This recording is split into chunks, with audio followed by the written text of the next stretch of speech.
Ah, froze. Damn. Okay, well. Oh. There it is. We're back.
Oh, man.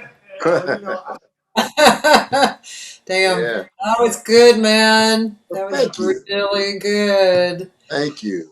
Oh gosh. Ladies and gentlemen, my guest today is Jacques Lesure, and who I really have thought highly of for a long time. And hi, Jacques. Hey. Yeah, man. I knew him before he looked like that. I really like this look, though. This is a very distinct look for you. Well, thank you. It grows on my face, and I figure if it grows on my face, why not let it grow on my face? It must want to grow on my face, I can So, dig it, man. and since I've been gray and white hereditarily since I was probably in my 20s, I've had a Oh, lot of gray and premature gray and whiting, So I said, if I just get this now at this stage of my life, I can ride this out to the I like it. It looks good, man. It end. looks Thank good. you. I can ride it to the end. So Jacques is he lives in LA, and he's an actor, a guitarist, an educator. I also put life observer. Well, that's really what I am out of all of it, really. I mean, I'm here for a mission. We all are, and I'm kind of clear on what mine is. So Yeah. yeah, so healer, life healer maybe better. Healer, storyteller. Yeah, just yeah. I know that this is something great. This is why I've always been drawn to you as a person because of those things. They give a life value and worth, and I think that that's what I've seen from you. So thank you, and that's I think what we're here for, all of us. We have different. I guess we call them mediums that we use: music, art, dance, teaching, whatever it might be, politics, whatever. We all have different mediums of experience that we're experiencing as these spiritual beings with these human suits on. So I think that if we get back to if we really focus on what the spiritual side is of us, then it makes the other stuff easier and not so stressful. So music to me is just a medium, of expression, and I'm here to help somebody with that or whatever that is. Yeah, yeah. You're not from LA though originally, are you? No, I'm from Detroit, Michigan, Yeah. born and raised. How'd you come up? Did you have a guitar in your hand early? Yeah, I had it at about 10 years old. I started in church. I actually started playing music much earlier than that. One of the stories that gets told, and I have pictures to back it up, my mom does, that I hate looking at, was they bought all these toys. There was all these expensive toys they bought. I mean, I guess in the 60s, they just went to Sears and they just bought all, I was about 2 or 3, and they bought all these toys and it was these toys. I was surrounded by toys. But all I was concerned with, they said, was this xylophone that had these colored bars on it. That probably an octave, Yeah. and the little mallet that comes with it. You remember that old school thing. Hmm. Hmm. And they said I would just deal with that for hours and hours at a time. And to this day, certain notes have a color to me. Yeah. Hmm A So I color? guess Oh, you mean like blue, pink, something? right. Like, I mean, like, so maybe I believe that C on that thing was red. So when I hear C now, it gets reddish for me. Yeah, Interesting. yeah, it's very interesting. And maybe because of the hours just sitting there comparatively looking at, when I strike this sound comes out, and this is the color of that one. I think that's what it is. But yeah, I've been in music before that. So my first guitar, I started with trumpet, Oh, and I hated that instrument, and that's why I admire all those that play it, because it's a very difficult, physically demanding instrument. So yeah. after that, I switched over to bassoon, Oh, actually, which I love bassoon. I still play it a little bit. I love the bassoon, and then in our church, of course, it was a Pentecostal church. Drums and guitars and basses are part of the normal everyday experience culturally there. So the bassoon wasn't quite working out, and I couldn't really play the bassoon in church. A little too loud and a little not the same timbre and not the same thing. So I switched over to guitar, and guitar, I just loved it. It was more expressive to me. It's a very expressive instrument, and it just feels natural. yeah. Yeah. That's cool. Did you have siblings as well? I have one brother. He's about 5.5 years younger than me, and that was it. Mm-hmm. Was he musical? He sings pretty well if he wants to, but he's not. He's more in corporate America. He's more into that kind of thing. Oh. And you know, and actually, the trumpet was my father's. So when Oh. I remember him when I in third grade, I said I need an instrument. He went to the closet and pulled this old thing out of the closet, you know. And I never will forget. Like, I don't. This is not what I want, you know. And they were like, well, it works. It's great, you know. But I played it for a while in school. I still have pictures of me playing.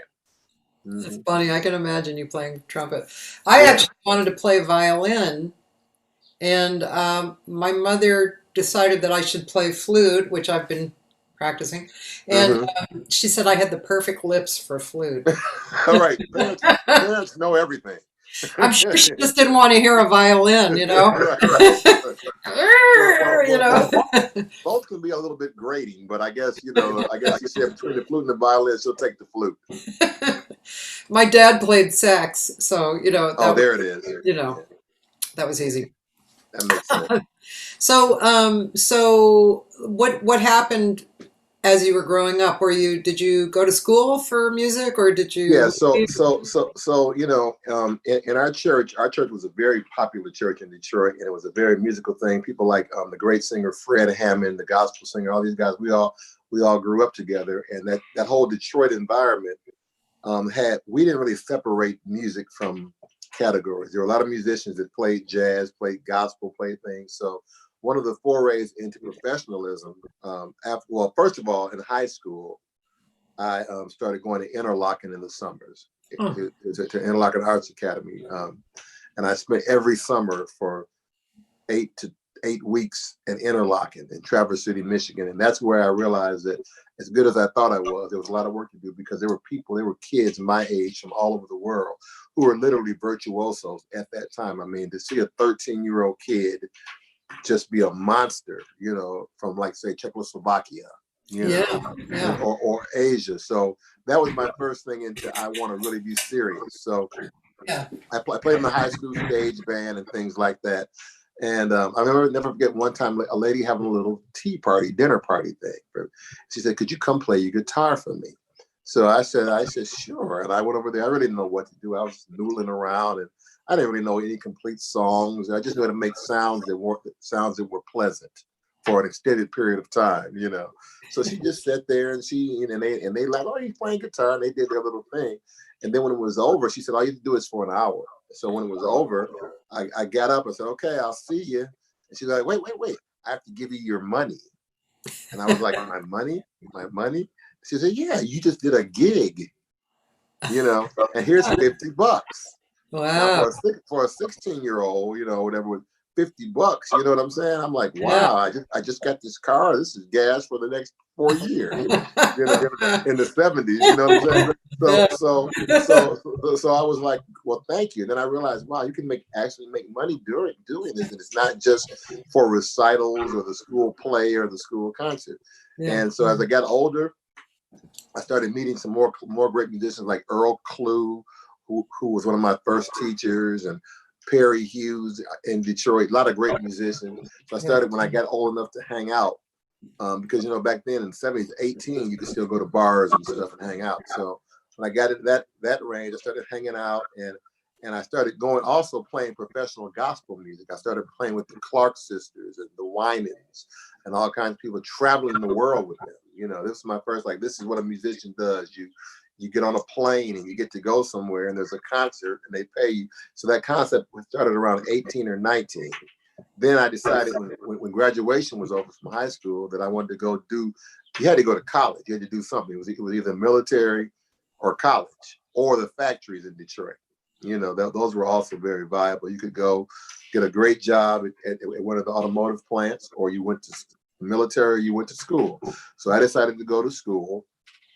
The first year I went to Wayne State University, and then I went off to Berklee College of Music. That's where the jazz bug really hit, and I started hanging out in Boston and in New York, and meeting. I was there during what I call the golden era, when I got a chance to see people actually live actually experience their energy. What what years were you in Boston? Like 81 through 85, around there, and so I would see them. Like, I never forget going to New York, like for my first time walking down the street. I had a gig bag on, and I was going into a restaurant, into a deli. I heard this guy go, "Hey man, no, come here, young bud, don't go to that one. Go down the street a block and a half, and then go over to that one." And I turned around, and it was Philly Joe Jones. He was still alive, and I was like, "That's Philly Joe Jones." I was like, unreal. That's Philly Joe Jones, And then as time went on, I was hanging out in New York and living there for a little while. I lived there for a while too. That was in the Bradleys, back in the late 80s, Bradleys was still around, and you go in Bradleys, and I never forget walking in the first time. It was like the jazz picture book of history was right in front of me. So I walk in, and Art Blakey is talking to Shirley Horn. And John Hicks is at the bar with Cedar Walton, and then somebody says, "Hey, Tommy," because if somebody else comes in, and then I see that's Tommy Flanagan, and then there's this younger guy, and "What's up, Groove?" Mulgrew. So I experienced like all those people, and you just kind of sat there until somebody said something to you. And Bradley didn't have drums, but you could play guitar, piano, and bass in there a lot. Every now and then they'd have a drummer, but I got a chance to sit in one time, and we were playing some tune, forgot what it was. At the end of the day, I mean, nobody said anything. I mean, it wasn't a lot of clapping and validation. It was just, if they didn't say anything, you were probably okay, So I was getting ready to go one time, and Cedar Walton got up, and he walked over to me and said, "That chord is C7, not C major 7." And that was it. And walked away. That was it. That was it. That was when, and I knew exactly what he was talking about, because in the tune I was struggling guessing which one it was the whole time. And he waited until about an hour after we were done, and so those kinds of lessons I learned. So I have been to school, but I learned more lessons from on the bandstand, people like that. I played with Jimmy Smith for a long time, and Stanley Turrentine, and people like that. I've learned Jimmy lessons. Smith, organ or drums? The organ. Yeah. Drums too nowadays, but on Yeah. On the road with him and Stanley Turrentine, a lot of great people. So I've been blessed to get those kinds of lessons. Yeah. Yeah. Yeah, so many people talk about that. A lot of the people I've interviewed, hung out with here. I mean, nobody, excuse me, nobody puts down study, but, like regular school study, but everybody who's ever played really a lot has gone in through life, getting experience playing with people, Well, I mean, if we look at our position as musicians, IAN on the end, one who does a certain thing, and compare it to a physician or a beautician who also does the same thing, no other craft stops at the study part or really puts the emphasis on where you studied. I mean, when we go to a doctor, and we're glad that he went to Harvard Law. We're glad that he went to Harvard Medical School. Yeah. But we're more concerned, is he able to deal with your situation today? Yeah. And deal with it. But sometimes it seems like nowadays, especially in the jazz world, I went to this school and studied with this guy is more important than can you actually play right now? Are you actually giving something vital to the universe today? And I think that's where we get kind of lost, because school's great, but hanging around the people I mentioned and all the people in New York and in Atlanta and even here in LA, what I've gleaned from them more is their personality and spirits of who they are, and what more, because there's only 12 notes, and you can juxtapose them and put them around and play with them and develop your own thing. But what's the personality of a person? Like I learned valuable life lessons. I don't know if you recall, did you ever call Art Hillary's voicemail? No. So you would call it. You'd call it. If he didn't answer the phone, usually he was very gracious and answered. But if he asked, he'd call, and if he wasn't there in the voicemail and the machine came, he says, "Hi, this is Art. Leave a message. No gossip, please." And that was it. So, and we learned that was, art was very quiet and understated, Yeah, and you learned that he didn't need that in his space. You know what I'm yeah, saying? yeah. And then one day I'm at a local bar here in LA in the middle of the day, which is fun sometimes, 2 or 3 o'clock. And I'm sitting there, and the bartender would look like he was his name was Ben. Ben had to be 80 then. Okay, but Ben was from New York, and he was pouring drinks and talking about jazz was playing, and he was talking about all the great people. There was a song on the jukebox. He said, and he says, "Do you know who that is?" So it was some blues playing, somebody singing some jazz blues. I said, he kind of, I don't really know. I didn't really know. He said, it's that man at the bar, into the bar. And it was Ernie Andrews, you know? So, so I went over, he said, hey baby, where you from? How Ernie talks, and I learned, and I hung out, and that's how my association with Ernie became close, Yeah. I'm very close to Pharoah Sanders. We have a lot of things, so these experiences in life, more than what we see in this story that we've created inside of ourselves about who these people are. When you get next to them, you can really, figure out. Like George Benson, he's one of my mentors. I stay at his house a lot of times when I want to go somewhere, and you get to do their day-to-day thing that has nothing to do with music, but it is music. You know what I mean? Yeah, definitely.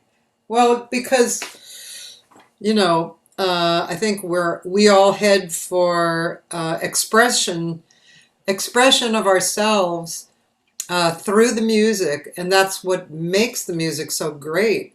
Is that everybody has an expression of themselves, and we're all sharing in this. I call it the aesthetic universe. Like I always tell my students, when the first note starts, you have put your hand on the doorknob and open the door into a universe where the musicians and you live until the Mm-hmm. last note is played. And then everything that happens in there relates to everything else. Right. That's where you're playing. Mistakes don't happen because, they're all possibilities. As soon as you start thinking, oh, I suck, or who's Right. looking at me, or some shit like that, you've Mm-hmm. stepped out of the room.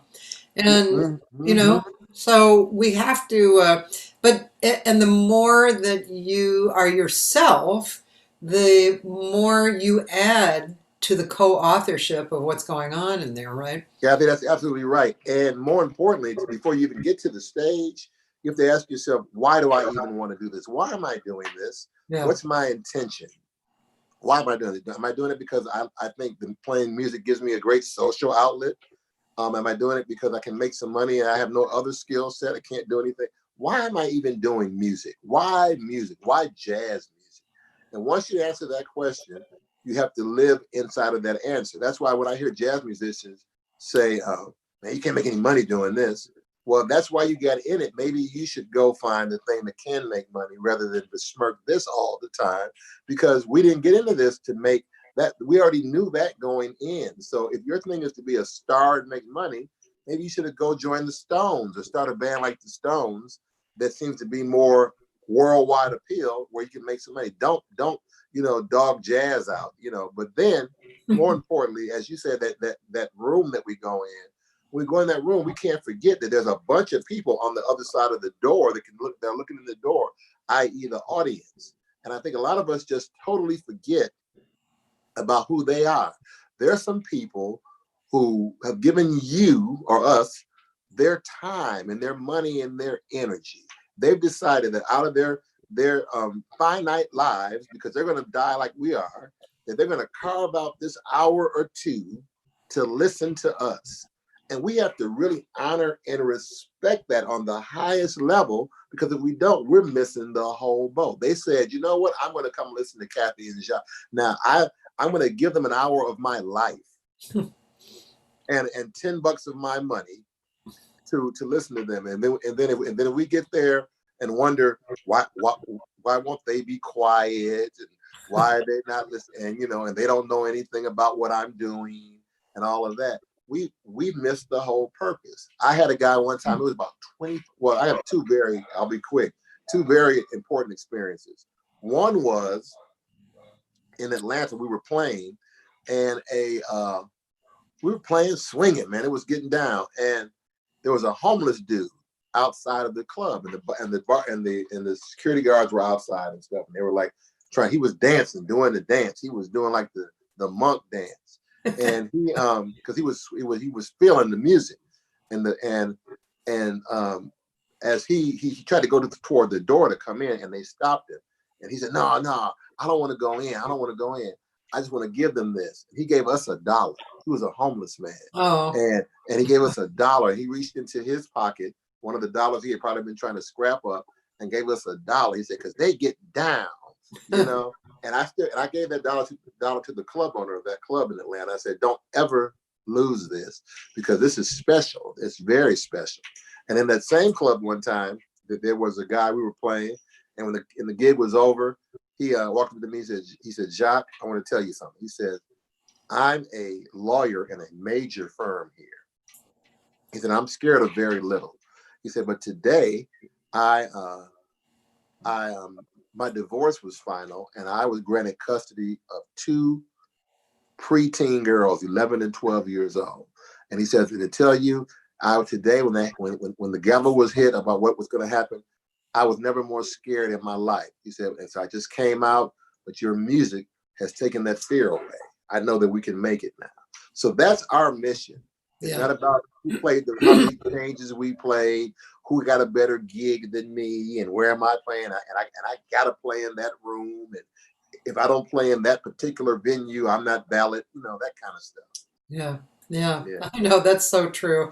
I think we've all had beautiful experiences like that too. I had one in Westwood. There used to be a club off of Wilshire, just west of the 405. Mm-hmm. And one day it The was French place. What was it? A French name or something? yeah, maybe. It was like kind of big room and lots of people in there. Wasn't like Was it on Santa Monica, Linaria, or no, it wasn't Linaria. It was okay. no, it was west of the 405. Okay. So anyway, we were in there and there was a lot of people, a lot of audience eating, so lots of noise and stuff. So we were playing and, we were just playing, doing our best. And a woman came up to me and she had taken a break from going to the hospital to see her dying young daughter. And she, Wow. she was healed, Right. from her pain, Right. And that's what we're doing, Cathy. Yeah. Kenny Burrell told me one time, I was whining one time about, Kenny, you go to these clubs, man, and then everybody's talking. He said, "Well, Jacques, if everybody's talking, check out what it is you're doing." Lesson. Okay. Lesson. He said, because everybody's not talking when Wes Montgomery was playing, and he didn't say himself, but he said, everybody's not talking then. Why is everybody talking? You know what I'm saying? And I was about 23, and I got the message loud and clear. Check out what it is you're doing. There's no need to berate people who give us their love and attention. We just need to give it back to them. Yeah. Yeah, being a singer, there's a lot of experiences like that, like, singing and a husband and wife are sitting there and the wife is giving you dirty looks. Right. And so what I do is I just flow her lots of love, and pretty soon she's on my side too, It's right, like, exactly. And so, yeah, communication goes a long, long way, And then the bandstand to me is a very sacred, intimate place. Yeah. To me, the musicians I play with, me personally, I don't just want the guy that's the best or always because to me, playing music with 2 or 3 other people is like sharing the same toothbrush. I got to really trust these people.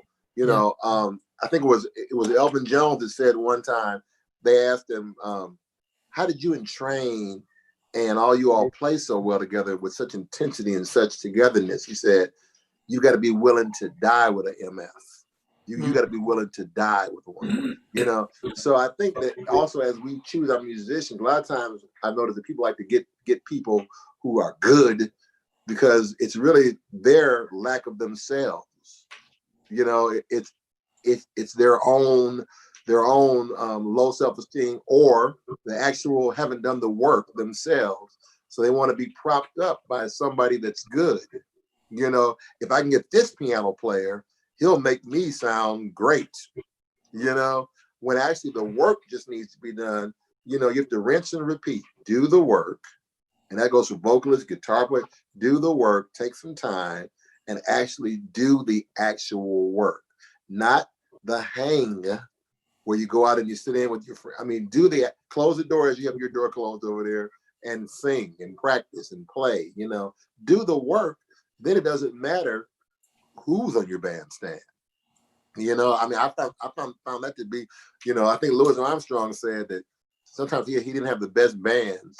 He said, well, you got to imagine the band you want in your head. Yeah. He said, that's what I do. I imagine the band who I wanted. I got so-and-so, and they said, they asked him, well, who's in your band in your head, Louis? He said, I can tell you that. You got to get your own band. You got to get your own band. So, yeah. So that's great. So I think a lot of times our ego coupled with low self-esteem makes silliness. Do the work. If a person, like in your realm as a vocalist, if a person knows, as you teach them, that their intonation needs to work on, their rhythm, just work on that. Don't fight what is.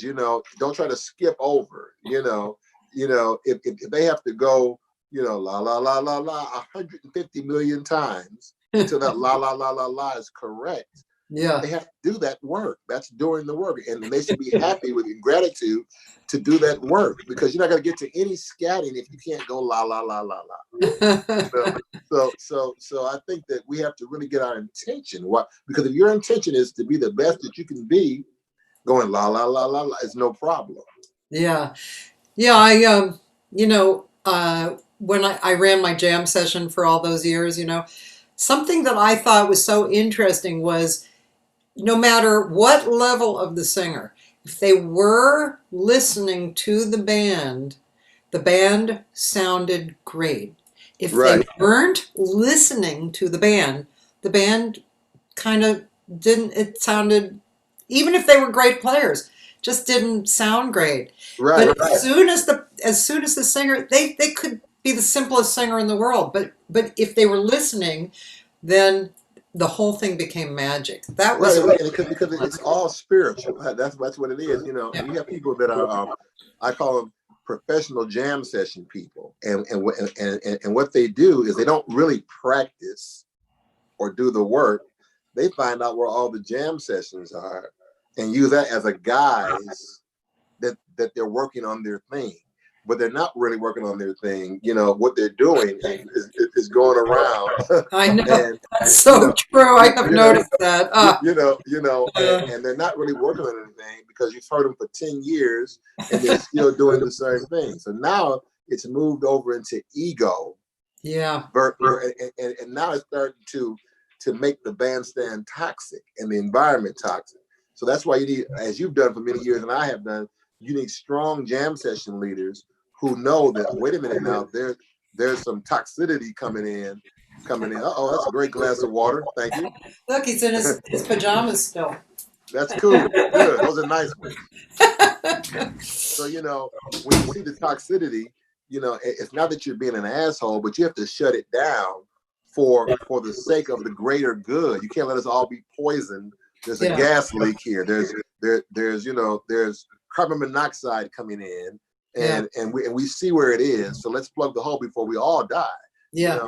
But people should just, many times some of the greatest people I've seen have come to jam sessions for maybe 10 a year before they even asked to sit in. And then when they finally sit in, it was the most beautiful thing in the world. Kind of goes to the story, if I can tell it briefly, of the king that wanted, it's a Buddhist story, where the king wanted a picture of his wife. Have you ever heard this story? No. So he commissioned the greatest artist in the world to do this picture of his wife, and he paid him all this money up front and said, okay, you're the greatest artist, and I need this painting. So about a year went by, and the guy said, oh, I paid him. Where's my painting? So So he went, and the guy says, it's not ready. He says, oh, okay, you know, all right, the king being patient. So about another year goes by. He goes, is the painting ready? Nah. So now the king's furious. It's been 2 or 3 years and the painting's not ready of my wife. What do you do? I gave you the money. You're the greatest artist in the world. And, you know, he says, well, I'm just not ready. He says, well, you know what? Off with your head if you're not ready. That's what's going to happen because I've had enough. So he just looked at the king. He said, really? So he went to his sketchboard, turned his back, and boom, boom, boom, boom, boom, boom, boom, boom, boom, boom, and then turned around and said, here you go. And he looked at it. It was the most beautiful picture of his wife he had ever seen, you know. And he asked him, why would you almost want to be killed when you could have done that instantly in the first place? So he goes to a cabinet. He says, let me show you. He goes to a cabinet and he opens the door, and hundreds of sketches of his wife that he had been working on fell out of the cabinet. So that's the process. You know what I'm saying? You know, that's the process. You know, it's not overnight. This thing we do is an extension of our personalities, what we really are thinking about half the time in our life, and it expresses itself. I like to say an idea accepted is an idea demonstrated. So if you accept certain things, you're going to show that thing on the bandstand and off the bandstand. Yeah, yeah, so true. I have a few questions for you. Sure. Let's see, one is, Jeff K sends his love. Tell Jeff K I said hello. He's a great trumpet player and a really great guy. Yeah, he's a beautiful, beautiful player. You've worked with Wynton Marsalis? Mm-hmm. He's a friend. He's more of a friend. We're of the same age peer group. You know, we're mid 50s guys, late 50s guys. So I've been knowing Wynton from a long time, you know. Yeah. Mm-hmm. Also, Taylor is the guy who asked that. He has good questions all the time. He said, knowing you've had such an outstanding career, what is the biggest lesson you've learned from working with anyone that you've applied to your life as a musician? Well, since a lot of the guys that I've played with are no longer living, I've learned that today is the only thing that matters. This moment on the bandstand, being present in the present moment. I've learned that what are they thinking about me, what's going to happen tomorrow, and all that stuff is not really, and I don't know how young Taylor is, but there's no guarantee on life. Whatsoever. We could all leave, you and I could hang up and that'd be the end of both of us. So, yeah. So therefore, I like, you know, as they say, memento mori. Remember that you are going to die one day. So I would say, Taylor, the greatest lesson is to live. And when you hit that bandstand, give it your authentic all, not your all that you think should be what somebody wants you to do, you know, because you can't be creative and self-conscious at the same time.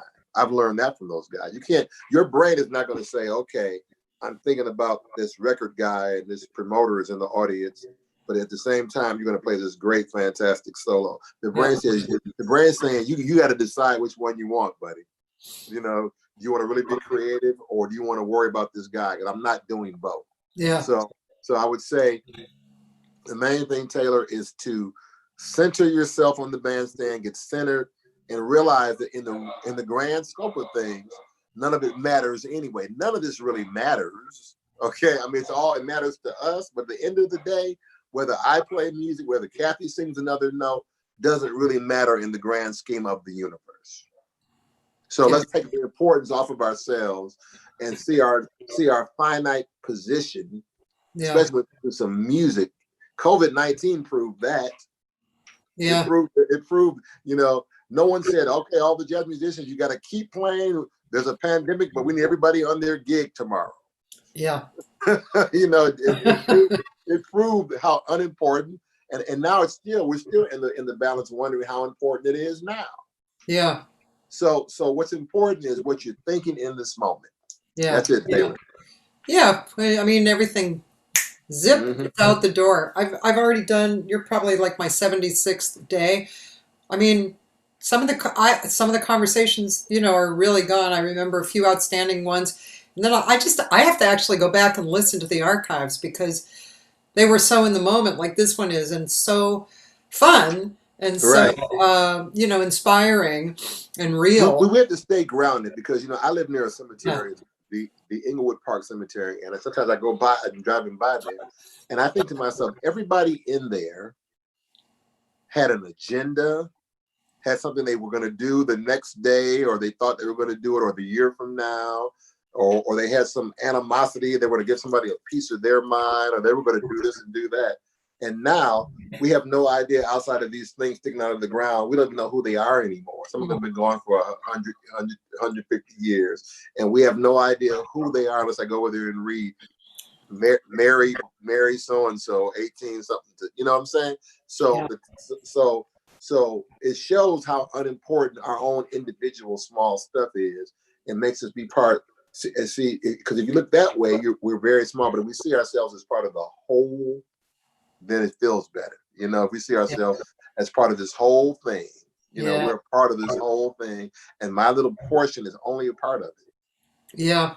I've been reading Deepak Chopra, and in the chapter that I've been reading about, he's talking about things like uh, lifetimes, many lifetimes, and ESP, Mm-hmm. that kind of stuff. And basically, he said there really are no barriers. We're all the same. We're all part of the same cloth. There's no Mm-hmm. barriers. There's no real barriers. I'm not different than you. We Right. we are the same. We have Right. your wins are my wins. Right. Your failures are my failures. Right. So that's why it behooves us to support each other and not.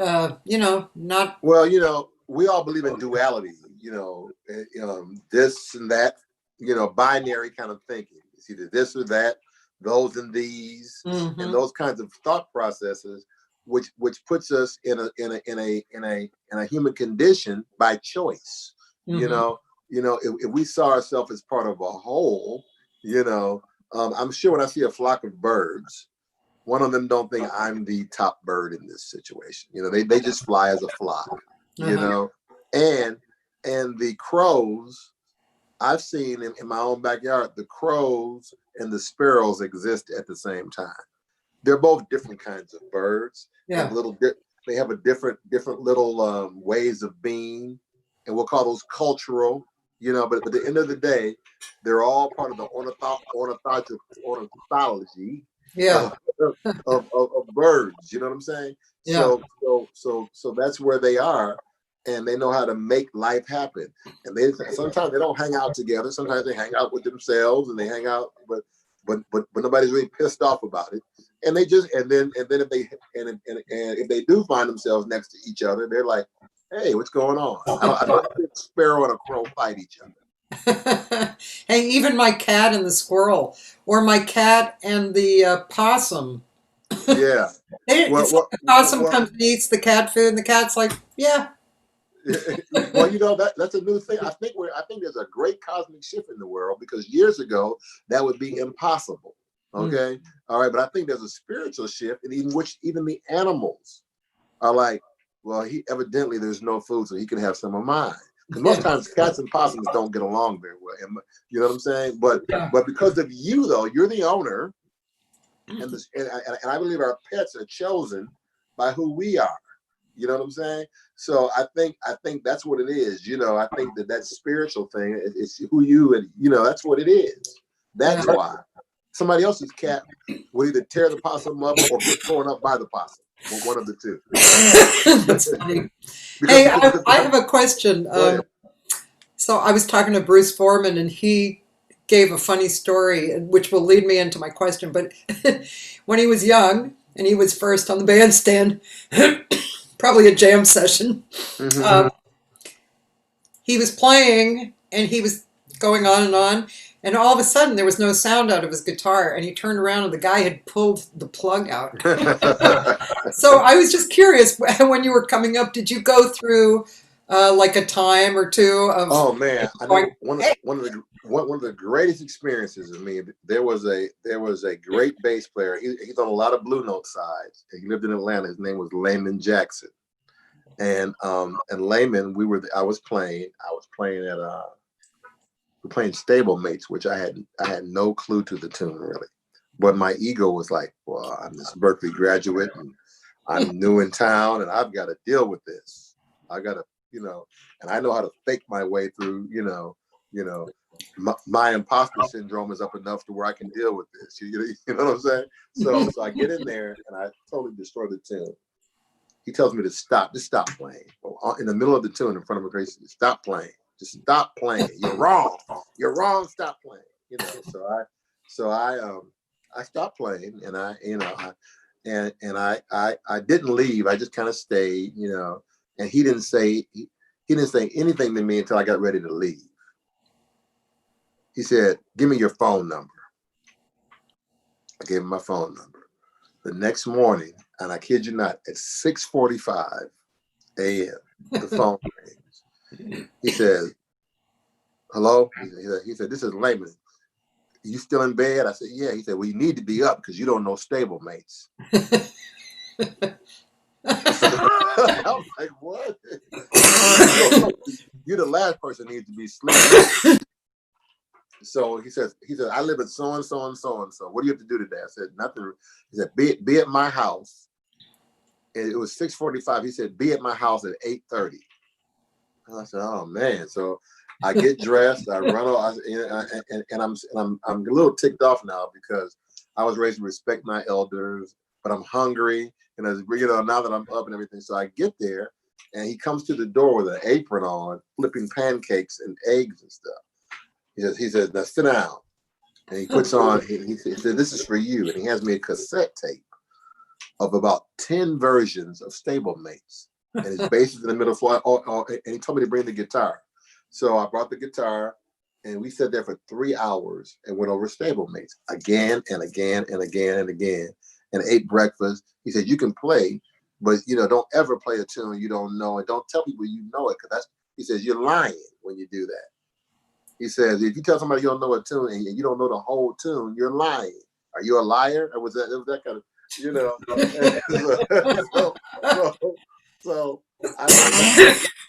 So that was one time for me for sure. And then Jimmy Smith one time, the first time I ever played with him, ever. No rehearsal, never really met the guy. I was referred. And he comes on stage, we go and we're playing in front of like 5,000 people. We meet about 3 hours before the gig. He can't say my name, right? Jacques, what's your name? Jacques, Jacques. So that's already a problem, but I don't care because I'm on a high. I'm on adrenaline because I'm playing with Jimmy Smith. So I don't care if you can't say my name. You can call me Bozo. Bozo, I'm fine. Okay? Because I know your name. Okay. So we get out there, and it was me, Herman Riley. Remember Herman Riley, the great saxophone player? Yes. And Jimmy Jackson, a great drummer. Uh-huh. And we're sitting there, and we play one tune. He beforehand, there's no rehearsal because he's doing other stuff that I won't go into. Everybody's doing other stuff 3 hours before. Okay, but he said, so do you know my music? I said, yeah, I know your music. Yeah, okay, good. So we go out there and we play one tune from the sermon. Dude, I'm ready for that. I know that tune. We're great. Then he gets up. He says, all right, welcome. How y'all doing? Yeah, I'm glad to be here tonight. This is the band, and right now I'm gonna feature the guitar player. Jacques, whatever. And then they get up and leave. It's Jimmy Smith leaves, Herman and the drummer, and they leave me in the middle of a concert hall by myself. So I had to play solo guitar. Oh boy. As I black out, I do remember in my subconscious that I have a tune prepared. It comes to me, you can do this. You know a couple tunes like this. So I play this tune. I think I played Stella maybe by Starlight or something. And people I see, so when I come to from the fog, people are clapping, okay? And I'm looking for them and they're nowhere to be found. And then backstage, he goes, play another one. Now I'm black and now I'm even deeper. So I'm sitting there playing another one. So I black out again. Oh boy. So now I started playing. I will forget it. Sunny Gets Blue. I said, I'm going to play Sunny Gets Blue. Blue, doo, dee, dee, dee, blue, doo. So I start playing that. And then I see them come back out and like on the last chorus. And he takes the tune I'm at and starts another rhythm with it and starts doing it. And we played the tune for a long, so he picks up my tune, and when they come back from doing whatever they were doing, and they start playing the tune, and we're here. So I said, "Oh wow, I've been baptized in shame deficit. I'll never be. There's nothing that can happen to me anymore. There's nothing that can ever happen. There's no shame that can occur after that. That's it." That's cool. Yeah. What a great, that's great. Yeah. Roland wants to know, how old were you at the time of the other incident? Oh, I was about 20, let me see, about 26, 25, 26. Yeah. Mm-hmm. Yeah. Because I had just moved to Atlanta. So yeah, it was about 25, 26 years old. Yeah. I hear these stories from musicians. I think, I can't remember anything that was like a slap in the face type of lesson for me. I think a lot of, but I got my lessons like you did, like hanging around the Statesman, and my dad was a sax player, and of course, and I used to go on his rehearsals, and Right. I got the vibe there, and then I went to Berkeley, and the things I got out of Berkeley for me were, first of all, the love of actually literally writing music. Right. And, I can see you liking that, Cathy. I can see you liking to write that music out like that. Yeah, man, there's something so nice about that. And then finding my own community, because I had always had my dad's, my sisters, and so my own community of music, and that was really rewarding. And then here and there, moved to San Francisco for a minute, then to LA, and I was a waitress at Dante's for a year and a half.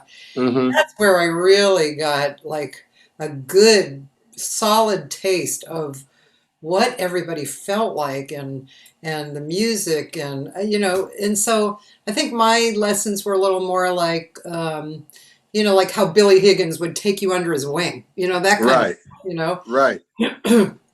Right. Very important life lessons, and I learned some things not to do, I learned things that I don't ever want to be part of my personality from some great superstars, so to speak, and I got a long list of people. I'm not going to say any names, but I've learned exactly what I don't want in my life as well as what I do want in my life. Yeah, absolutely. Hey, I see you have a number of guitars up there. How many do you have? I don't know. I don't really count them. I just love them. There's Bird up there. That's more important.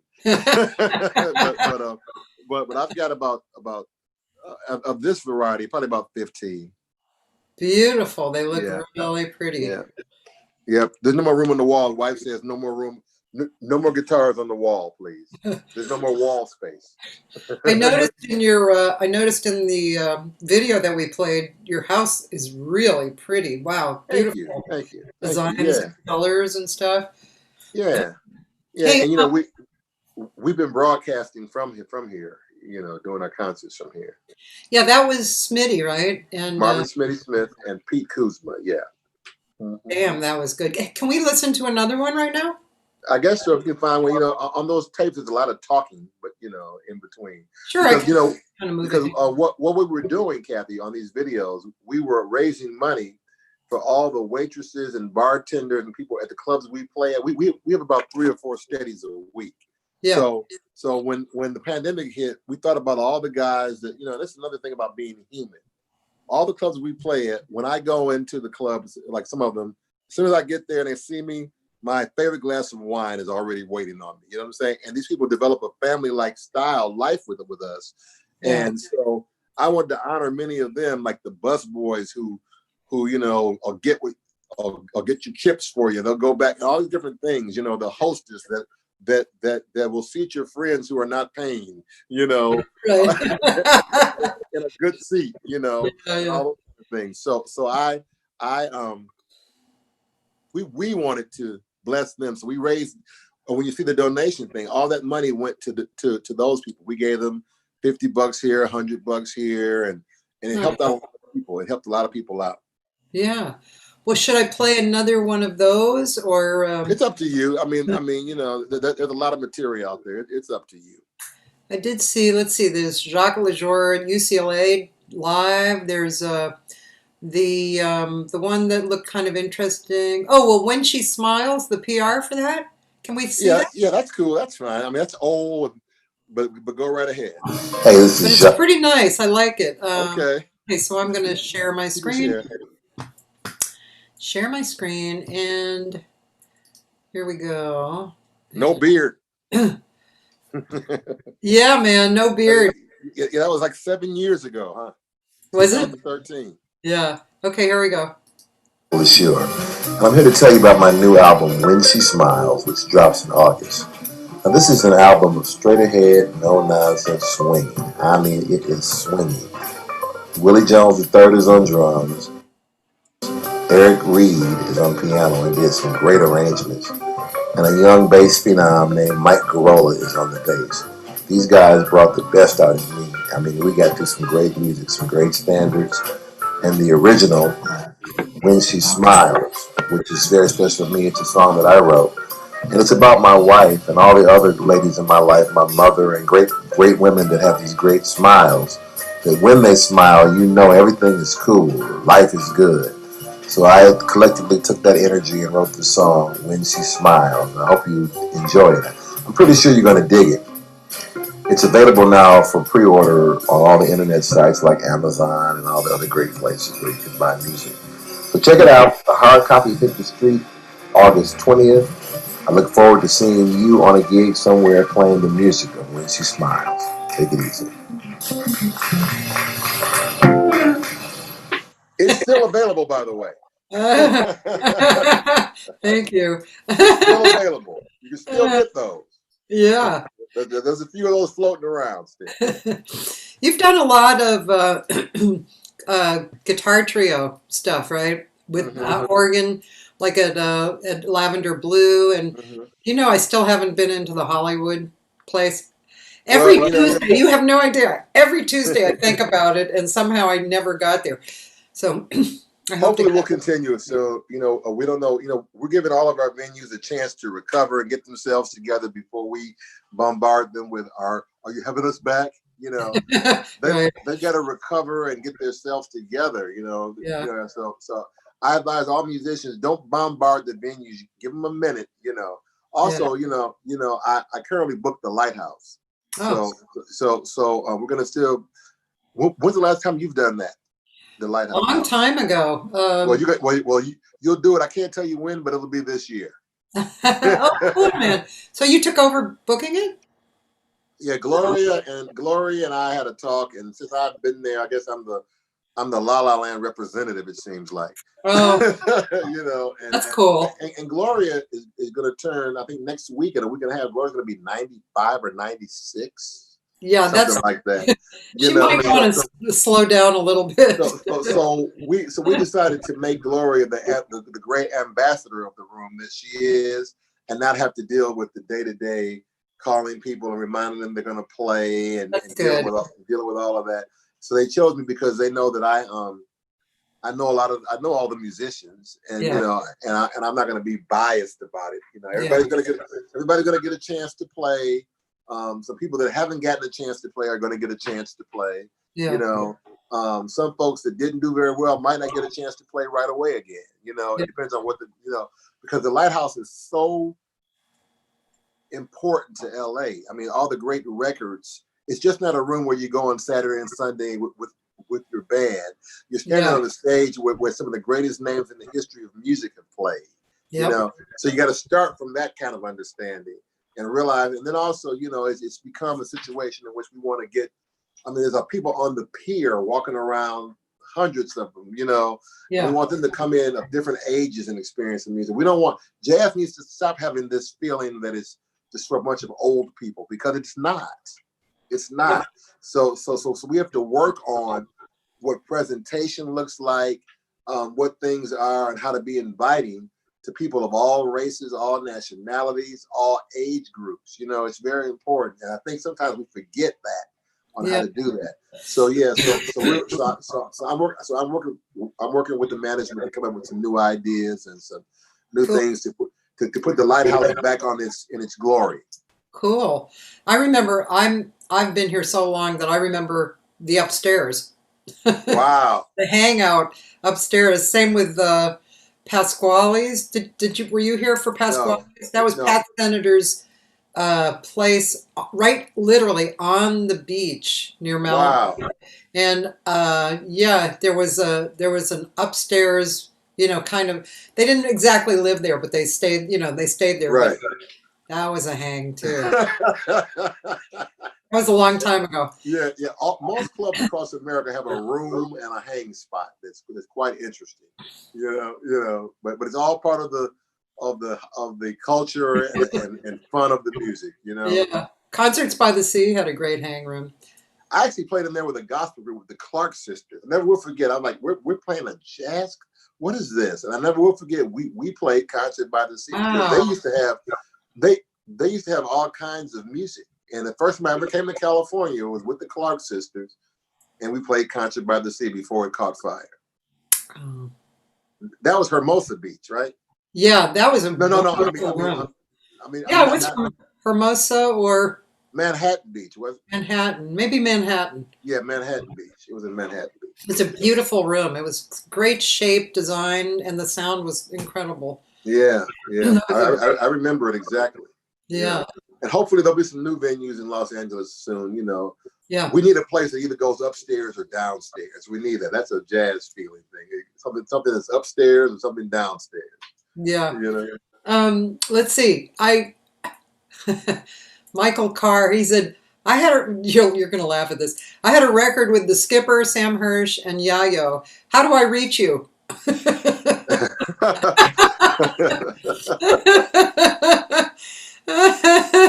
JacquesLesure.com. That's my website. That made me laugh. Okay, I have another good question from Taylor. Do you have any thoughts on jazz education now in this day and age as compared to when you were studying in school? Yes. When I was studying in school, everybody that worked even at Berkeley, they weren't always tenured professors or going for doctorate. There were some guys, like I never forget my harmony teacher. Basically, he was one of the greatest harmony and piano players. I don't want to say their name, but 95% of the time he was drunk. And Cathy might know him from Berkeley. Okay. And he would come to class wasted. You know what I'm saying? But when he came to, he would show us the hippest things in the world. You know what I'm saying? And we learned it. So the realness of the music and the purpose of teaching us, was a little bit different. Now it's a commodity. Jazz education is a marketed, saleable commodity in which people a lot of times, and I don't want to say, a lot of times people that said, you know what, I'm too insecure to make it. Not everybody, but some folks say, I don't want to deal with the up and down of doing this, so I'm going to run into the teaching profession. Now the only problem with that is if you have no real life experiences on how to solve a real problem, you're only doing it from a theoretical standpoint that might be somewhat outdated or not the real situation, So I think nowadays it's getting better, but the intent and who chooses to go to the school, their reason, Taylor, for going, jazz education. Jazz is a cultural experience and part of the African American heritage. So when you go in there, you got to know that's what you're dealing with. I'm dealing with some Black music. I might not be Black, but I'm dealing with an aesthetic of a Black music. So I got to make sure that I start from what this is all about and not a science of jazz. It's a culture, not a science. So I think nowadays in jazz academia, it's more of a science minus the cultural part. We had the cultural part back in the day. I'm sure you remember back at Berkeley. It was more of a cultural thing. People's real problems, their real issues, their real stuff came up, but you still got what you needed, and you learn how to circumnavigate around somebody being a wino because he was still a great piano player. And you learn and you got what you need. Now they won't hire the wino. because the students don't know how to deal with the wino. Yeah, yeah. Yeah, that's very interesting. There's a lot to say about that kind of stuff. Yeah. Yeah. But the winos exist in real life. So Yeah. why not balance it? You know what I mean? Exactly. Yeah. Yeah, I mean there's even related to that, but very distantly, like I've had a lot of workshops at my house, right, for 20 years. And I invite other people to come and give the workshops as well as myself. And I can't tell you how many teachers, and good, some of them, like experienced, really good, because I have a lot of, experienced people come, but a lot of them want the student to tell the piano player ahead what the ending is going to be. And I'm always like, okay, there's arrangements, right? But come on, you show up on a gig or you sit in. I'm not going to tell you how to play the ending before I start singing. Right. And also, I would prefer, as a person that's done 20 plus years of jam sessions around the country, I really don't need your chart, because this is not that. This is not the audition for you where you need to have your music and I'm your accompanist. This is a jam session. So you need to sing a song everybody knows to the best of your ability and sing it to the best of your ability. And if you don't know what we're singing, maybe you should, or anything we're doing, well, then there's your homework. Exactly. We're not your accompanist for your audition. You don't have a right. so you start passing out charts on a jam session. This is the jam session where people are drinking and having a good time and eating food and just trying to get away and play. We're not here to be your auditioning band for you to go home to feel validated. Yeah. Oh, Jacques, you're talking my language, man. You really are. And unfortunately, I mean, I see it in all kinds of musicians, but as a vocalist, because of the intimacy of what you all do, it's more prevalent. It's kind of like the rules of life go away when they're vocalists. Like there's a vocal way of being in life that's different from anybody else in the world. I give you my charts. You play them perfectly, even though you've never seen them before. If I mess up, I blame you. What profession, like saying a beautician, who would hand somebody some hair products and say, use these now. And then when it doesn't quite work out, oh, it's all your fault. You didn't make the products properly. You ever hear people say, they didn't read my charts properly? We're in a dark room, in a dark space, dimly lit or not well lit, under what kind of state of being we're in, and you want us to sit here and sight read your charts for you. Well, the whole point is missed, Right. The whole point is to have fun and to create some magic. For the only reason of self-validation. Yeah. And other people, and also the fact that you paid somebody to write these for you. You thought that was going to be the answer versus practice. You thought going to get somebody to paying somebody $1 million to write your charts, which any piano player has no problem doing, because hey, man, it'll take me 5 minutes. Okay, they go do it, and then you think that these charts now are going to take away from practice. Yes, it's not going to happen. Yes, you can have Don Silvestri write your charts for you, and it's not going to work unless you practice, unless you can practice it. I know. For a while now, there's been a lot of, I'll call them semi-professional singers who I love as people, and I love watching them in these particular situations. What they do, they hire somebody for a lot of money to write a show for them. They practice their ass off, and then they do the show, and it's great. But then, hey, sing a song with Jacques Lesure. No, can't do it. Fall apart because they haven't put the work in. Or the other thing that I've noticed with singers, Cathy, vocalists, I will say vocalists, is that, especially in this town, it's like, okay, one will get a gig. Yeah. And they need to really focus on doing that gig, but rather than focus, they invite all their friends, and 20 other singers who all feel like for some reason they're going to get called up.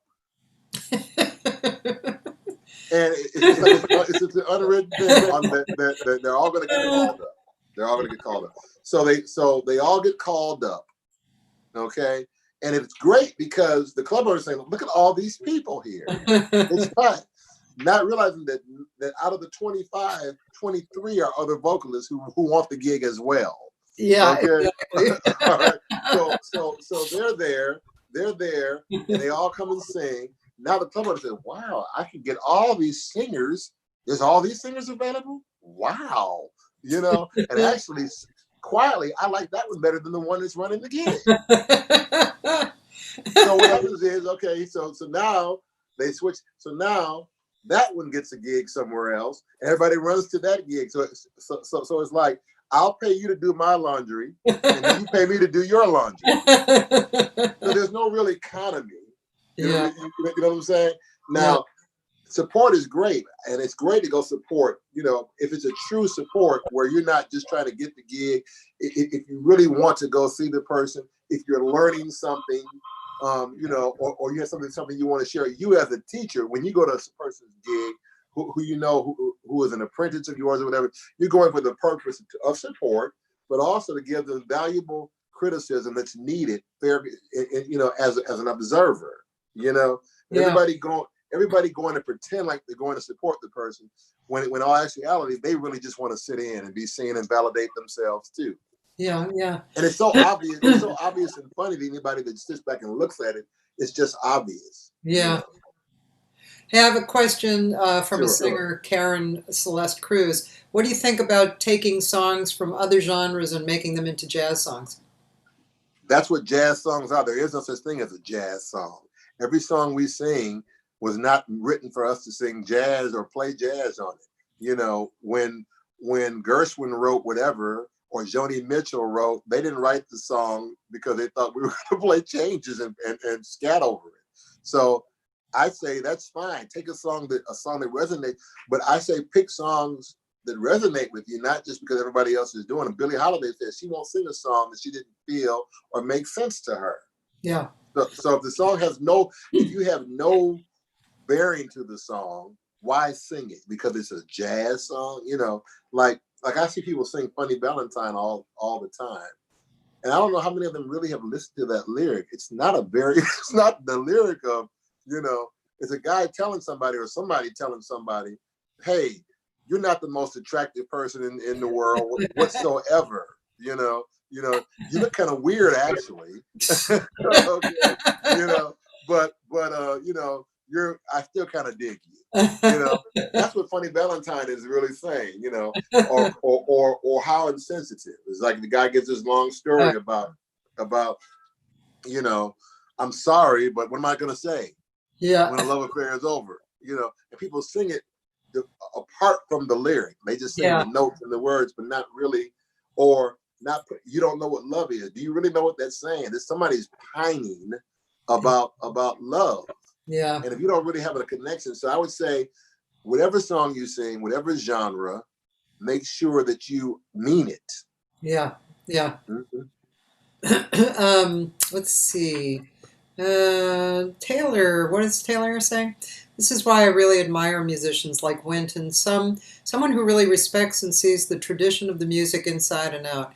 There's a lot to be said about the sociology of the music, who is playing, where it comes from, etc. There's really a historical aspect to the music that not many people really see in this time. Yeah, that's true. Right, and we have a tendency to think it's shocking in jazz, Taylor, but let me ask you, Taylor, if you want to be a mariachi, it's more than just go out, buy a trumpet or the basso and put on a hat and the suit and say, now I'm a mariachi. You'd be best served to go to Jalisco, Mexico, which is the home of that tradition, spend time with those people. Why do they do the things they do? And spend time, eat the food, enjoy the culture, hang out with the people. Then you can say that you're really part of the mariachi situation. You're part of the, but just going and buying the gear that makes you look like one is not the answer. So yes, all music derives from a culture. Soulfulness. Mariachis are soulful. Blues is soulful. the Japanese scale is soulful. That pentatonic Japanese scale is. Let me show you this. This is one of the most soulful scales ever. That's it.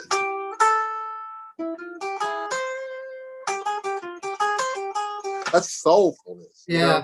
You know? So it's on a blues. That's soulfulness. So soul is soul, no matter where it comes from. So whatever it is, Taylor, you're right. It's sociological, and you got to understand the soul of those people. Brazilian music, we like their bossa novas, but they mean something totally different to them. Yeah. We like the bossa nova. Oh, excuse me. Oh, I'm thinking about outside the islands and fun and palm trees and mojitos. Whereas it's part of their culture. The bossa nova is part of their culture. The samba is part of their culture. Yeah.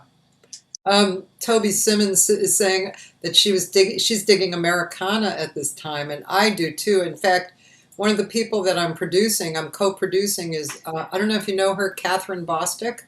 Do you know her? I don't know her. She's a film composer and a songwriter, really great songwriter. She wrote all the music for the Toni Morrison film. Oh, okay. And she's also singing on the last song out, if you watch the movie and you hear that.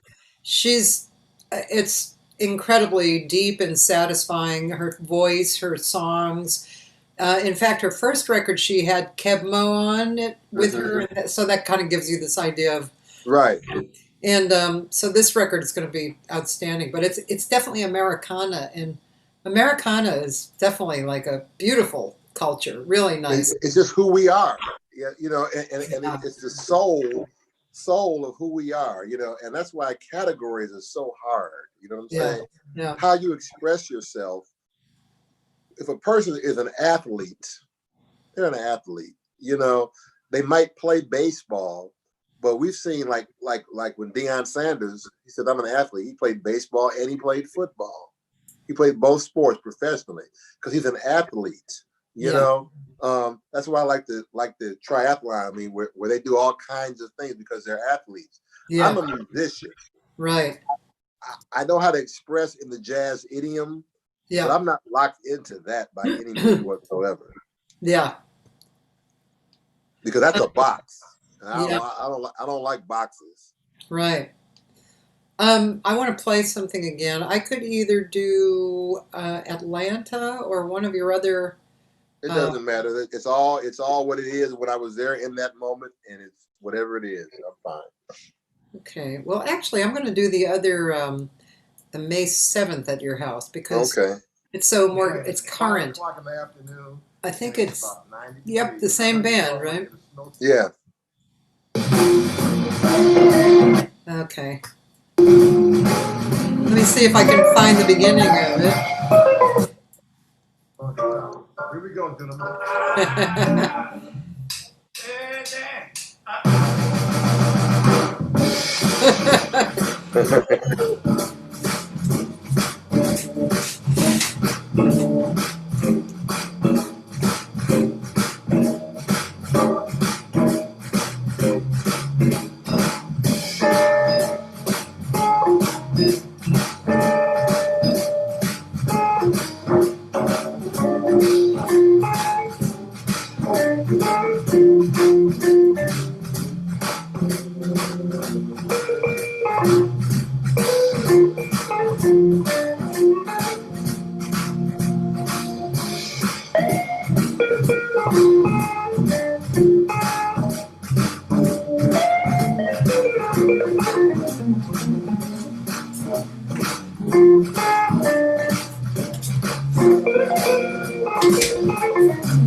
We had fun.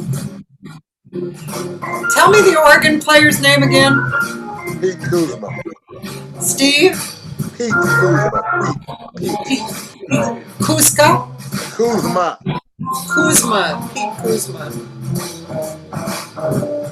I'll tell you about him in a minute when we get done. Okay.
I don't know how long this is, Cathy. It might be getting long. Okay. At the end of his solo, I'll go out. Yeah, cool. That's great.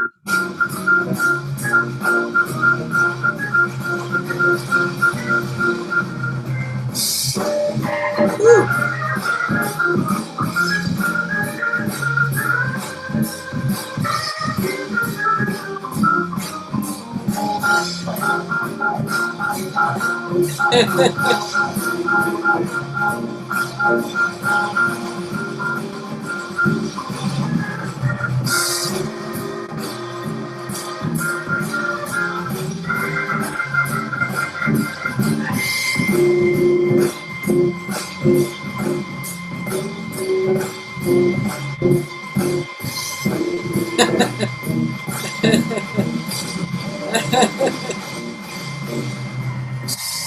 Ooh. Oh.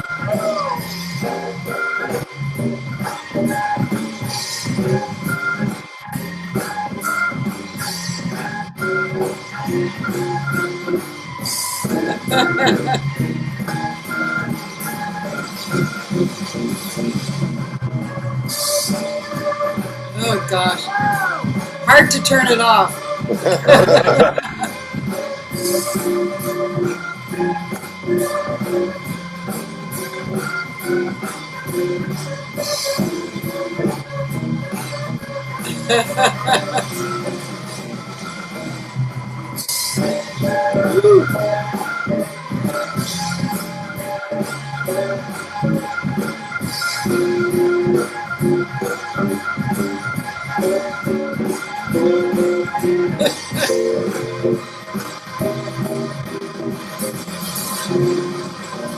Oh man.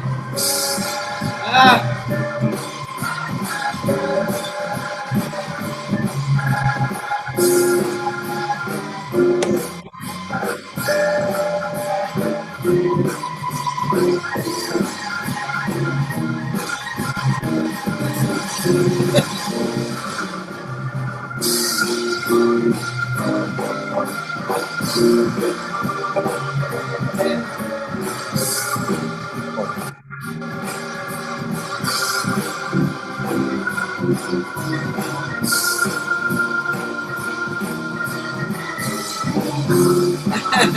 Oh my god.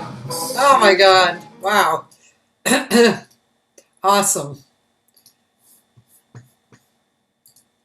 Awesome. Oh, Jacques went somewhere. Yeah, boy, was that great or was that great? It is Kuzma, because I went on to the internet And let's see. Went onto the internet and it's Kuzma, Kuzma. And yeah, I mean, I'm sure that Jacques can tell you more. But anyway, Pete Kuzma, looking at songs, all music, all about jazz. Let's see if there's a bio on him. He's really smoking. And I was thinking, of course, of our friend Carrie Frank, right? Who is another LA, Los Angeles guy. Pete Kuzma. I don't know what happened to. There he is. Hello. Okay, we had a glitch, huh? I guess you disappeared, and but now you're back. I'm there. So yeah, I was. I mean, I was what- just looking up to see if there was any information on the web about him, but I didn't see you. Maybe you have more information. Well, Pete. Well, first of all, I want everybody to know that's what a band sounds like. We're all in one space. We play together for the last 2-3 years, 3 or 4 times a week, and it's almost intuitive Yeah. when playing with this. But Pete is a great musician. He's from Princeton, New Jersey. Pete Kuzma. He's from Princeton, and he is a great composer, great jazz musician. He has his degree in jazz studies, but also he's been very successful in the pop world. He was an MD for Lady Gaga, for Rihanna, for J Lo, and many other greats. He's been doing quite a bit of different in the pop world. He's been either the MD or the lead keyboardist for a lot of those kind of groups. So his sensibilities, Jill Scott, he was with her, Queen Latifah, a lot of those kinds of people. So he's been one of those kind of touring road guys who also was very kind of like Randy Kerber, Randy Kerber, great jazz musician, but has done a lot of composing and film more than anything. And so Pete is a great musician. We linked up about 3 years ago, and we're all doing a project right now that we have coming out soon. Me, him, and Smitty. So yeah, we're just doing our thing. Mm-hmm. Really nice. And of course, Marvin Smitty Smith. He needs no introduction. Marvin Smitty Smith. We all know who he is. He's probably one of the greatest musicians of my generation. Yeah. By the way, speaking of Randy Kerber, it's funny that you brought him up because yesterday I had Tom Meek on, from LAJazz.com, and who's very knowledgeable, extremely knowledgeable about jazz and the history of jazz. And we got on to talking about Don Ellis. And I found an old Don Ellis video, and Randy Kerber was in there. Wow. Randy was great in that. Randy was great in that movie. It was a great movie. The movie on Netflix. It was great. Absolutely a great movie. And he wrote all the music. It was really nice. I met Randy on the La La Land stage. That's where I met him. Yeah. When we were filming La La Land. And that's actually how he got. That's actually how he made his connection with the director Damien and all of those because Randy was the consultant for La La Land. Oh, wait, were you in La La Land? Oh yeah, for sure. I didn't even know that, Jacques. Where was I? The lighthouse. The lighthouse scenes with with Ryan was right there next to him with all those lighthouse scenes. Yeah. Mm-hmm. Wow. Okay. Now I'm going to have to go look. Well, the movie is a great musical. It's not about jazz per se, so I don't need the jazz police to. Yeah. It's amazing how we can trash anything. That since that time, the Lighthouse has had more people coming to the Lighthouse, young people trying to get in because it didn't do anything but help the movement for jazz. Whether we thought the music sucked or whatever we want to think. And in defense of that young man who wrote the music, he that was his first screen score ever. And he came to us. He was he says, I'm limited in the jazz. I don't really know. And if you guys, he was very open. If anything that needs to be changed, anything I can do, he was very humble about it. I'm not trying to say that I'm Duke Ellington or Quincy Jones. You know, it was just, I got a break and here it is. And he won an Oscar for it, you know? So and sometimes I think those kind of awards have nothing to do with the overall, the greatness of it, but it's the intent, as I said earlier, the intent, the humility, and the spirit of the person helps you, you know, we can all point fingers, but, you know, he did it. It came out. It's a great movie. We all made a lot of money from it. I'm not complaining. So you know, there it is, you know, and that's how I met Randy Kerber. Wow, that's fun. Yeah, Randy Kerber, he was a piano player in town when, you know, I was coming up. Like Russell Ferrante, like Diana Krall, you know, they were just And piano the players. other one, Greg, what was his name? Who's a big producer now that produced what's the young lady's name? She was Piano kind of player? yeah. What was the girl? She was a white girl, kind of heavy set. A couple of years ago, was very popular pop singer. Oh man, she had some big hits, won a bunch of Grammys, and the Oh, piano. you mean Adele? Yeah, Adele. Yeah. So Adele was produced by Greg. What's Greg's last name? Greg Fields? Or No. not Greg Fields, like piano No, player. a really serious jazz piano player. Hold on, I'll tell you. Not Greg Carucas. Greg. No, I'll tell you who it is. Because he used to hang out in Leimert Park all the time. He wrote those songs. Let me see. Let me find it here. Modern Technology. Okay, she's coming up now. Okay. Let me look it up. Wikipedia. Her discography. Let me look that up. And you'll know what I'm talking about. Who I'm talking about. You see, I guess her album was we'll say 21, the album called 21. You see who the personnel was. Let me find it. Right in the production. You know who this guy, I mean, one of her biggest hits is written by this piano player from here. Give me a minute, you all. We'll find it. Okay. While you're looking, I'll just tell people that tomorrow I'm having on Terrence Love, who was the creator the creator of Steamers, which was one of the primary jazz clubs in LA, Orange County actually. But and Neil Rosengard and Anthony are saying Greg Kirsten. Yeah, Greg Kirsten, exactly. That's it, Greg Kirsten. And he was he used to hang out. He hung at the world stage. Can really play jazz. So there are a few cats in town like that who have, you know, also Chris Bowers, who was a young African American male, one around from here. He's from here. Chris Bowers is now doing a lot of film scoring. He's also a great jazz piano player, and he won the Monk competition. I think he came in second or first in the Monk competition, but now he's doing a lot of film scoring. He did the film scoring for that movie Green Book came out. Chris Bauer. Okay. So we got a lot of people here that are doing great things. You know? And I think we should support versus trash.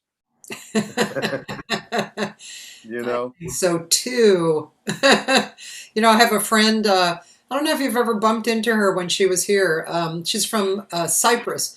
Alexia Vasiliou, singer. I'm not sure. You know, I've only been in town. I just realized this month is my 17th year. That's all? Yep. That's it. Well, I thought you might have bumped into her because when she was in LA, she got around. But she's doing something really interesting. She has this nonprofit that puts good music into high schools and elementary schools over the loudspeakers, so that you can actually, like, kids walking from class to class are hearing good music.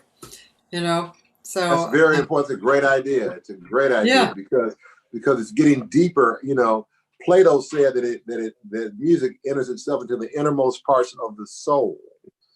That's what he said, and Plato said. So if they're getting that, you know, a lot of times we have programs where we go into the schools, and depending on who the person is, the kids just don't relate because you're not in their reality of what's really going on in their lives, you know. And Yeah. it sounds good, but basically, if you're not really connected, you're just an assembly, you know. And so because they have to go home to other situations, so you have to learn how to connect their situation to the reality of what's going on in their lives. So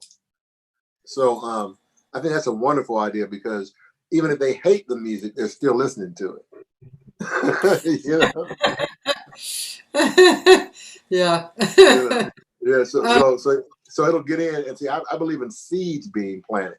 We don't have to have the full-grown tree every time. Plant the seed, you know, and then watch it germinate. Mm-hmm. Yeah, exactly. Let's see. What else do I want to talk about? I don't know. We're all good. I mean, I've enjoyed this. I can go eat a little lunch now, and you know, it'll be fine. But you know, I'm sure there's more questions, you know, and more talking. But I mean, pretty much. I mean, I really like the spiritual point of view for making music. That's definitely my thing. And the professional point of view, I'm just, it's so nice to hear somebody else say it rather than me beat those ideas into the ground. And I just believe in calling a thing a thing. Call a thing a thing. You know, it is what it, you know. And I've noticed a lot of people have a hard time with confrontation. They have a hard time with admitting things. You know, and that's not being. I believe that we need to be our authentic selves. You know, and be tolerant of understanding someone's authenticity. You know, you don't have to agree with it, but you don't have to necessarily be rated either. And I think if more of us were authentic, you know, I call them the jazz questions that we ask a lot of times. Hey man, what's going on? The jazz questions. And the jazz questions. Oh, the jazz questions. Jazz questions are questions like this. A person you haven't seen in 3 or 4 years. The first thing, hey man, what's going on? Okay. So that actually means, where are you playing? Are you still playing? It's all about playing, you know. That's why my first question is, how are you? How's your family? Is everybody healthy? Real human questions, besides this undercurrent of digging around to see what it is you're doing, so I can compare myself against what you're doing. Basically, I can validate or invalidate myself, or you know, like, oh well, man, I'm playing with so and so, and the first thing is, how come he didn't call me, or why did he call you, or how come I didn't get the call, and I'm not worthy, or I'm way better than you. He should have called me, you know, and all these kinds of things that we do that are just absolutely jive. Which is why the music is not getting across to the general public in bigger numbers, because we're jive presenting it to ourselves. You know, true love is not there. The old jazz musicians, regardless of their problems and their so-called things, you know, their addiction and all that, there was a lot of love back in the day. You know. Yeah, I know. I know. That's what made me get into it, you know. Right. This is part of guitarosophy, right? Which one is? Oh yeah. What we're talking about. Yeah, all of this stuff. Yeah, I am guitarosophy. That's what it is. I'm a guitarosopher, I guess. Somebody called me that one time, and somebody called me that, so I trademarked it. I said thank you. That was a gift. I would have never thought of that, and they did, and I'm thankful for it. I like it. It was on. Was it on YouTube? I don't know. You know, I'm gonna have a blog and the whole thing back up, you know, real soon. I've just been trying to figure out. Everybody's talking. There's a lot of talking going on all across the world now. There's streams, and we're talking and we're talking and we're talking. But your show here is purpose talking. I don't mind purpose talking, but just talking to be talking, you know, or people care that, you know, everybody has an opinion, and I think you should care about my opinion. I think if COVID did anything, it made us be a little quieter Yeah. and Yeah. listen more.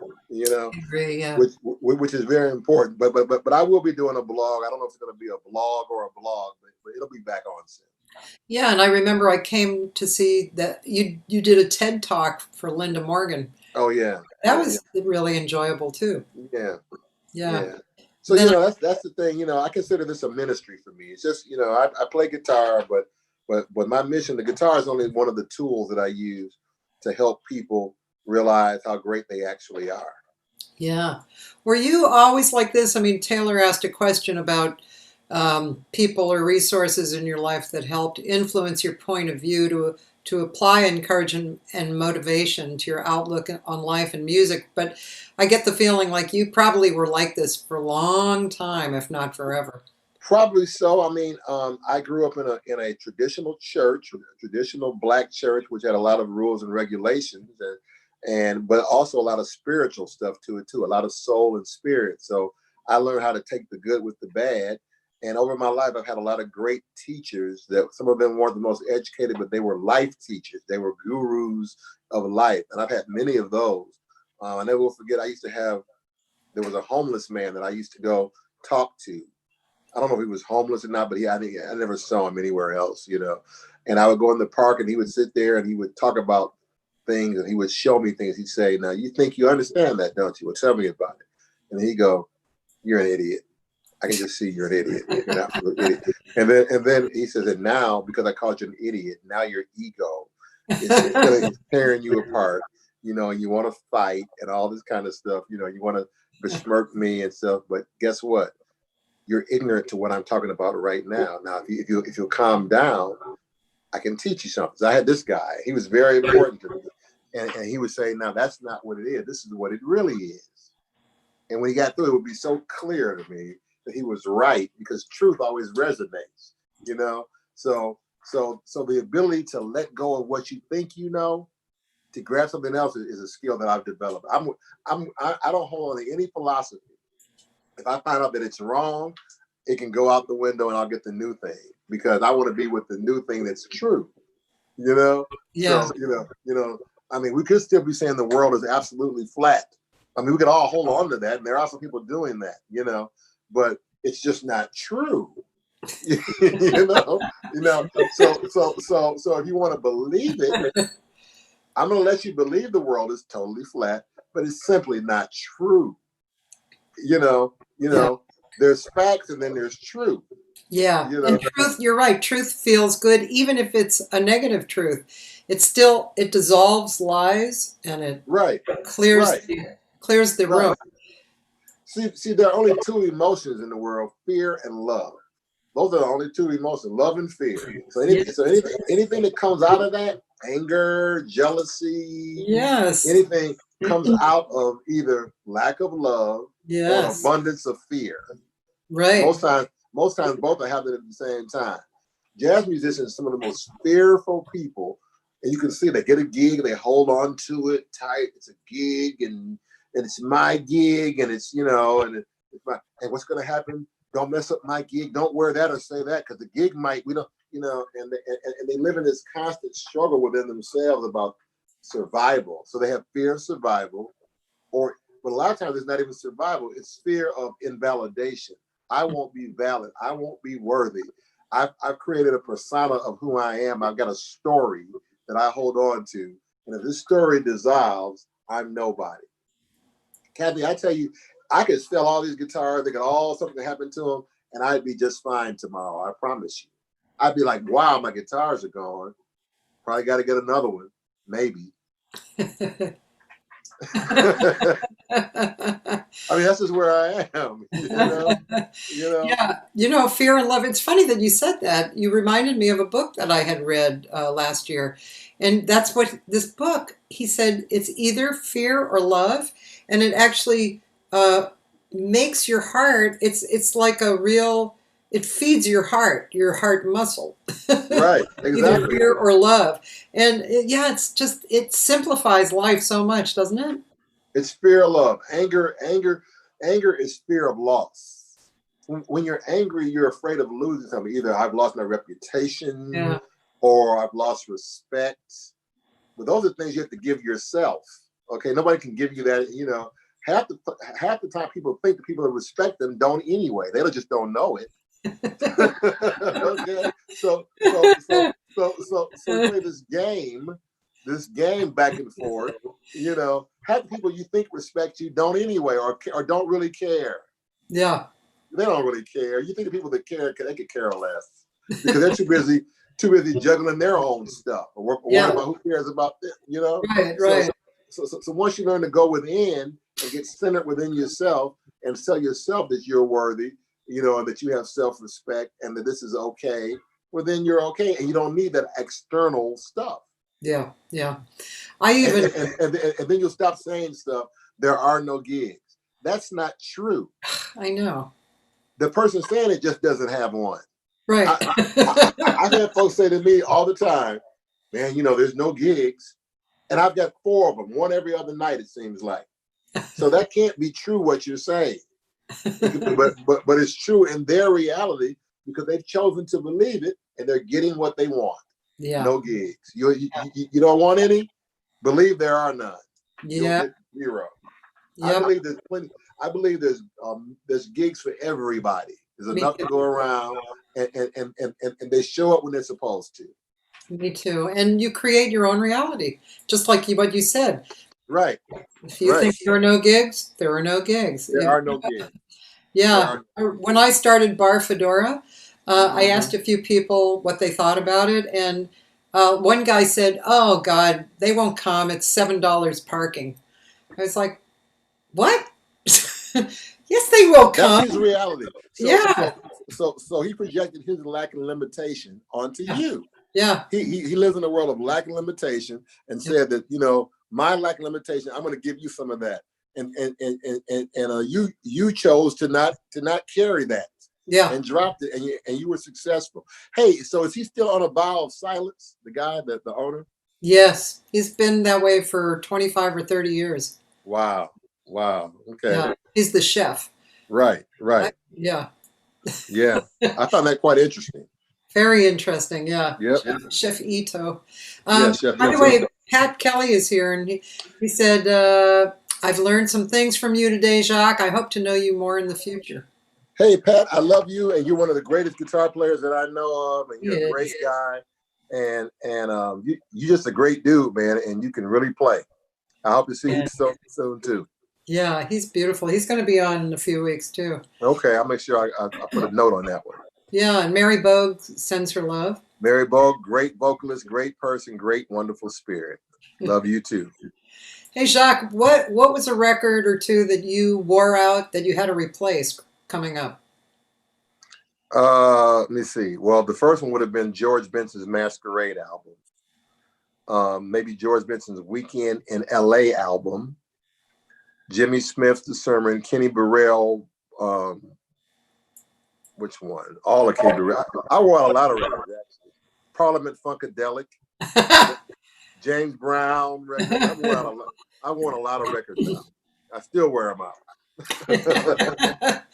Do you find what I do is I have like a CD player in my kitchen with 6 spots, and I usually leave the CDs in there unless I listen and I'm like, nah, I don't like that one. But a lot of times I leave them on for several weeks, you know, going over and over and soaking them in. Do you do that? Well, what I do is, because I do have CDs, but I remember the process growing up. I'll show you real quick. So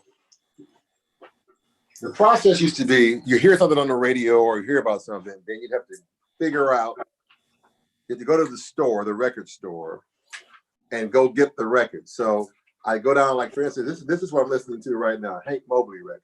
Oh, cool. Reach Out. And so I remember having to go to the store, get the record. Now, that took some effort.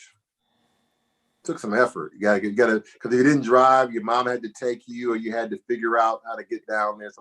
So you get there, then you had to earn the money to get it. You know, you had to have some money. You had to have $12, $10, or $20, whatever the thing was. Then you get the record, maybe, because it might be out. They might not have any more though, but I'll have some more next week. So you had to learn some patience. Oh, wow. You had to learn patience. You had to go home disappointed that they didn't have it, but still anxious to get it. So you go home, you finally get the record, you take off the plastic. That's another act. And then you pull it out, open up the cover, you read all this stuff here, you read it from note to note, you put it on, put the record on. They only had 3 or 4 songs on the side. You had to get up, flip it back over. You had to be careful with it because you didn't want to scratch it. And you had to actively listen. Nowadays, I've got millions of songs on my whatever, boom. And I kind of listen to it and I kind of don't. I'm not really vested in the listening process, which is why musicians and younger guys don't know tunes and stuff now, because they're not really vested in listening. We used to sit around a bunch of guys and just like listen to a record like this all day, over and over and over again, and say, well, he's playing a so-and-so guitar. No, that's not what that is. It can't be. Listen to it. Listen. You know, and then the saxophone player would be, he's playing a number 3 reed. He's got to be, no, that's a 4, man. Listen. And it would get that intense, you know? And then we start seeing names over again, like who is Nat Hentoff? You know, I mean, of course I know now, but back then I was like, he's writing all of this stuff. And you read stuff like I'm reading this one. It says, he's talking about George Benson. Now this record is 19, what record, what year? This might be a little later. Let me see. Anyway, it must have been kind of early because Nat Hentoff goes, I must admit, incidentally, that I had not been fully aware of the scope of George Benson's expressivity until this album. So George must have just been coming out dealing with it, you know. And so this is Nat Hentoff just really discovering George Benson, you know. So it's really, I think that's what I do. I have vinyl, so I like to go get the vinyl and take one, just reach in there and don't even worry about what it is and put it on. I heard one, well, my husband collects records, you know, so he has like 10,000 records. Right. And also 5,000 singles. I mean, you know, 45. Yeah. But so occasionally, like I'll get some that he's picked up, and you know, I'll look and I'll go, yeah, that's probably good, and then I'll listen to them. So I heard Tony Harper. Are you hip to her? Tony Harper. No, I think I've heard of her before. Yeah, I mean, she had a very short career. Basically, she started dancing when she was 8. She was on Ed Sullivan when she was 10. Wow. And she made this record that I have when she was 22 with a full orchestra. And check it out. It was Hal Levy's UCLA songwriting class, and he took the best songs from his class, and they made a record with her. And she's damn 22, and she sounds like, you know, she's at her prime 40 or something. She retired at 29. Right. But she was done with it. She did it. It's over with. I'm done with it. And so her intent about the music was pure. It wasn't to be a superstar. Her intent was quite obvious. I'm sure your husband knows about a lot of the record purchasing places where you can buy used records and things. Yeah. And so the other day I got a record, and I'd ordered. It was John Hendricks and Pony Poindexter, A Good Get Together, what it's called. And so I ordered it from this guy, and somehow I guess he got real busy. So I got the record. It came to my house. I opened the box up, and it was Creedence Clearwater Revival, and not my John Hendricks record. So I said, "Okay, universe, what is this about?" You know. So I wrote a note, and the guy said, "Oh, I'm sorry, I was so busy. I sent your record to somebody else, you know, some other guy. So would you send it back to him?" I played it once. He said, "Would you send him his record, and then he'll send you yours back?" Now I sent him his. He never sent mine back, which is okay because I believe that's not about him. It's about my integrity. You know, because the guy refunded. He said, "I'm going to refund both of your money for the mix-up, and I'm sorry. Would you and I'll give you the money to send yours, to send him his, you know, postage-wise." So he gave me my money back and postage. So I went and mailed it back to the guy, and I didn't get my mine back, but I found another copy that was in better condition than that one anyway, supposedly. So I got that one. But the point being, I love vinyl. I don't care how it sounds, how scratched. I love it. It is great. Vinyl is great. Roland wants to know your opinion, your opinion on Jimmy Smith, Kenny Burrell, Blue Bash album. Blue Bash album. I'm not familiar. I know. I probably sometimes the titles. I don't know all the titles, but it's Kenny Burrell. It's probably Kenny Burrell, Jimmy Smith, Grady Tate, more than likely. And I'll just say it's probably one of the greatest things I've ever heard, because I know I've heard it. Blue Bash, I'm not sure, but I will look it up, Roland, and make sure that I spotlight that one. And if it's really good, I'll buy it on vinyl. And nothing. And one other question, and then we'll probably end off. But Taylor again, he says, I'm curious, have artists coming up after Turrentine's time, like Joshua Redman, influenced you? I'm speaking mainly of sax players, since you've worked with some. Well, some of the greatest sax players that still have that spirit are people like Ralph Moore, who I play with quite often. Yeah, Ralph Moore. Ralph Moore, he has that spirit. Wes Anderson, who used to play with Whitney, Sherman Irby in the Lincoln Center. A lot of guys in the Lincoln Center have that kind of a spirit. Who else? Let me see. James Carter from my hometown of Detroit. I love James Carter's playing. He has that spirit. Let me see who else. There's a lot of people who have that turn team. That soulfulness, T.O. Josh Avery, he has it where he can go either way. He can play like Train, or he can play, so yeah, there's still some guys. Joshua and those guys are great too. Turn team was a special kind of a guy. Yeah. Taylor, you might want to check out an album. Tell Taylor to check out Up at Minton's by Stanley Turrentine. Up at Minton's. It's a great record. Cool. Mm-hmm. Well, Jacques, I want to thank you so much for spending 2 hours. Really, it's very lovely of you, and it's been really fun talking. Well, thank you. I mean, we talk maybe, I don't know, maybe 20, 30 minutes at a time, maybe. Yeah, right. 2-hour conversation really shows you how you think and what you share in realities, Exactly. Well, thank you so much for having me, and I look forward. I'm going to decree that this is going to continue for you. It's a whole new thing for you, and it's going to be very important in your life. So keep doing it with all your great gusto and giving it the best shot you can. And we support you. You're supported. Thank you, baby. All right, Okay. everybody. I'll see you later. I'm going to go eat some lunch. I'm a little hungry. Okay. All right. See you later. Bye bye. And ladies and gentlemen, I just was going to tell you who's here the rest of the week. Terrence Love, as I said, is going to be here tomorrow. He was the creator of Steamers Jazz Club in Orange County for many years. And right now he and the trumpet player Tony Guerrero are leading a Sunday night interview and music session, which I actually did along with Take 6 rather. Oops, I forget his name. Anyway, it was really fun last Sunday. And then Thursday I have off. I always take Thursdays off. And Friday I'm taking off in respect for Juneteenth in Tulsa.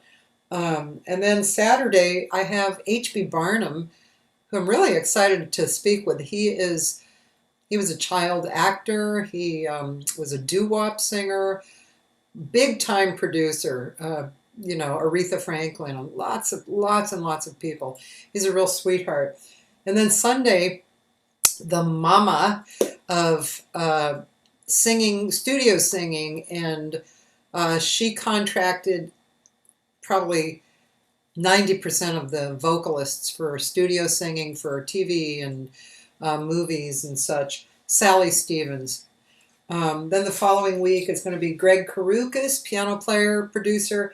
Diane Reeves, everybody knows who Diane Reeves is. She's going to be on Tuesday. Phil Giffen, another very talented producer and composer. Michael Patterson, who's a composer, arranger, orchestrator who lives in New York. Then New York singer Andrea Wolper and her husband Ken Filiano, bass player. They're a little bit more avant-garde style jazz. And then Pat Kelly on Sunday, guitar player, wonderful, wonderful, wonderful guitar player, Pat Kelly. So I've also listed something here, and I want to tell you about it too. I'm a board member of the California Jazz Foundation. This is not the California Jazz Society. It's a separate organization, and it's dedicated to helping jazz musicians in financial need. And they've been in business for a long time, and yeah, I can't say enough about how cool they are and how much effort and time they've put in. So there's in this Facebook up above where I've written down things, there's a link to them, but basically it's californiajazzfoundation.org. So if you want to donate, please donate there. Also, they were supposed to have their annual fundraiser last month. So they're going to do a virtual fundraiser in the fall, and they're gathering content and assets such as 4 to 6 minute high quality video performances that are relevant to the theme, and also inspiring 1 to 2 minute testimonials that make acknowledgement to one of the honorees being Billy Mitchell and Johnny Mandel. And yeah, so yeah, so there's some stuff that you could do possibly. It's fun. And I think that's about it. I got a tooth pulled yesterday, and it's not doing too badly. So I'm going to have a good day. I hope you do too. Oh, I'm going to the baked potato tonight. Some of you might be going, what? You can't go out? But my state of mind is, I won't go into it, but my state of mind includes that I'm going out tonight to the baked potato. I'm so excited. I really am excited. And I am seeing Scott Kinsey, who I have to say I kind of just got his music after all these years. He's kind of he's along the lines of Joe Zawinul, apparently either a student or friend of Joe Zawinul's, and the music is like Weather Report, which is music that totally turned me on when I was in college. So I'm really looking forward to it. So that's what I'm doing today. I hope you guys are going to have a good day and evening. Love you all. See you tomorrow. Bye.